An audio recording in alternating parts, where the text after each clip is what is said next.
ఈరోజు దేవుని వాగ్దానం కొరింథీయులకు రాసిన 2వ పత్రిక 9వ అధ్యాయము 7వ వచనం. దేవుడు ఉత్సాహముగా ఇచ్చువానిని ప్రేమించును. దేవుడు ఉత్సాహముగా ఇచ్చువానిని ప్రేమించును. అపోస్తలుడైన పౌలు కొరింథీ సంఘానికి ఈ విలువైన మాటలను తెలియజేస్తూ ఉన్నారు. ఈ అధ్యాయ ఆరంభంలో పౌలు పరిశుద్ధుల పరిచర్య కొరకు వ్రాస్తూ కొరింథీ సంఘాన్ని గూర్చి మీ మనస్సు సిద్ధమై ఉన్నదని నేను ఎరుగుదును అంటూ, సంవత్సరం నుండి అకయాలోని వారు సిద్ధమై ఉన్నారని, నేను మిమ్మను గూర్చి అనగా కొరింథు అనబడిన ఈ మీ సంఘాన్ని గూర్చి మాసిదోనియా వారి ఎదుట అతిశయపడుచున్నాను. మీ ఆసక్తిని చూచి అనేకులు దేవుని పరిచర్య కొరకు ఇవ్వడానికి ప్రేరేపించబడ్డారు అని పౌలు పరిశుద్ధుల పరిచర్య కొరకు ధర్మమును లోగడ ఇచ్చేదమని మీరు చెప్పిన ధర్మము పిసినితనముగా గాని మీరు ఇయ్యక ధారాళముగా ఇయ్యవలనని చెబుతూ దానిని జమ చేయుమని ఒక చోట భద్రపరచి పరిచర్యకు సిద్ధపరచుమని హెచ్చరిస్తాడు. ఇలాంటి కార్యాలు చేసేటప్పుడు సహజంగా ఎన్నో సంశయాలు సణుగులు వస్తాయి. గనుక సణుగు కొనక బలవంతముగా కాక హృదయములో నిశ్చయించుకున్న ప్రకారము దేవుని పరిచర్య కొరకు ఇయ్యాలని బోధిస్తాడు. ఇలా ఉత్సాహముగా ఇచ్చేవారిని దేవుడు ప్రేమిస్తాడు అని తెలియజేస్తాడు. ఇలా దేవుని కార్యాలు చేయడానికి దేవునికి ఇచ్చే విషయంలో మనకు కలిగే ప్రతిఫలాన్ని గూర్చి మలాకీ ప్రవక్త ఇలా ప్రవచిస్తాడు. నా మందిరములో ఆహారమునున్నట్లు 10వ భాగమంతయు మీరు నా మందిరపు నిధిలోనికి తీసుకుని రండి. దీన్ని చేసి మీరు నన్ను శోధించిన ఎడల నేను ఆకాశపు వాకిండ్లను విప్పి పట్టజాలనంత విస్తారముగా దీవెనలు కుమ్మరిస్తానని సైన్యములకు అధిపతియగు యెహోవా సెలవిస్తున్నాడని ప్రవచిస్తాడు. సణుగుతూ బలవంతంగా దేవుని పరిచర్యకు ఇచ్చిన వారిలో అననీయ సప్పీరాలు అపోస్తలుల కార్యంలో 5వ అధ్యాయంలో మనం చూస్తాం. వారు పిసిరితనముగా ఇచ్చిన ధర్మము వారికి దీవెనకరముగా లేదు.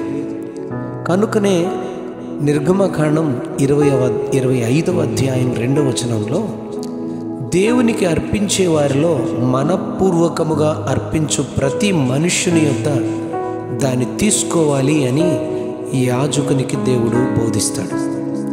దినవృత్తాంతాల గ్రంథం 1వ అధ్యాయం 29వ అధ్యాయం 27వ వచనంలో దావీదు దేవుని మందిర పరిచర్య కొరకు సమకూర్చిన అంతటి కొరకు ఇలా ప్రార్థిస్తూ అంటాడు దేవుని దగ్గర, నా దేవా, నీవు హృదయ పరిశోధన చేయుచు యథార్థవంతులు యందు ఇష్టపడుచున్నావని నేను ఎరుగుదును. నేనైతే యథార్థ హృదయము గలవాడనై ఇవన్నీ మనపూర్వకముగా ఇచ్చి ఉన్నాను. ఇప్పుడు ఇక్కడనున్న నీ జనులు నీకు మనపూర్వకముగా ఇచ్చుట నేను చూస్తూ సంతోషిస్తున్నాను అని దేవుని ఎదుట ప్రార్థిస్తాడు.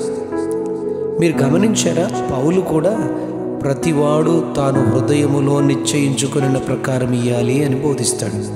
హృదయపూర్వకముగా అర్పించిన హేబేలు అర్పణ దేవుడు అంగీకరించినట్లు ఆదికాండం 4వ అధ్యాయం 4వ వచనంలో అక్కడ మనం చదువుతాం.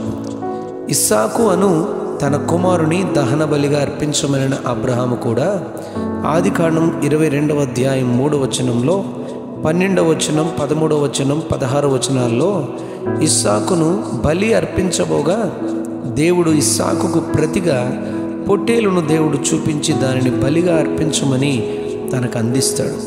దానికి బదులుగా దేవుడు నేను నిన్ను ఆశీర్వదిస్తాను అని ప్రకటిస్తాడు. పుచ్చుకొనుట కంటే ఇచ్చుట ధన్యత అని అపోస్తలుల కార్యాల గ్రంథకర్త 20వ అధ్యాయము 35వ వచనంలో తెలియచేస్తాడు. ఫిలిప్పీ గ్రంథకర్త పౌలు 4వ అధ్యాయం 15వ వచనం 19వ వచనంలో మీరు మాటి మాటికి నా అవసరము తీర్చుటకు సహాయము చేసిరి. నేను ఈవి అపేక్షించి ఇలాగూ చెప్పడం లేదు, కానీ మీ లెక్కకు విస్తార ఫలము రావాలి అని అపేక్షించి చెబుతున్నాను. కాగా దేవుడు తన ఐశ్వర్యము చొప్పున క్రీస్తు యేసునందు మహిమలో మీ ప్రతి అవసరమును తీర్చునని 19వ వచనంలో దీవిస్తాడు. కనుక 2 కొరింథీ 9:10 వచనం ప్రకారం మనము నమ్మి సేవించే దేవుని గూర్చి విత్తువానికి విత్తనమును తినుటకు ఆహారమును దయచేయు దేవుడు అని ఆయనను మనకు పరిచయం చేస్తాడు. మీ నీతి ఫలాలు వృద్ధి పొందించునుగాక అని దీవిస్తాడు.